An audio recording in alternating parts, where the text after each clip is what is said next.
এই বছর অমরনাথ যাত্রা শুরু হতে না হতে এমন এক ঘটনা ঘটে গেছে যা সমস্ত শিব ভক্তদের অবাক করে দিয়েছে। 3 জুলাই থেকে শুরু হওয়া অমরনাথ যাত্রা মোট 57 দিন চলার কথা ছিল, কিন্তু শুরু হওয়া মাত্রই 5 দিনের মাথায় অমরনাথের প্রাকৃতিক বরফের তৈরি শিবলিঙ্গটি সম্পূর্ণ গলে যায়। এটি কি কোনো অলৌকিক ঘটনা, নাকি এটি প্রাকৃতিক সতর্কবার্তা?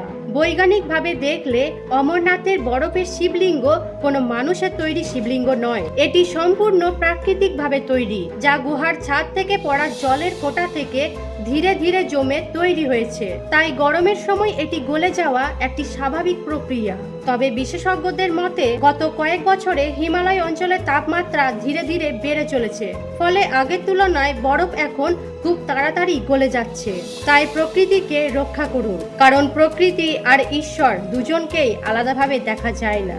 কমেন্টে অবশ্যই লিখুন হর হর মহাদেব।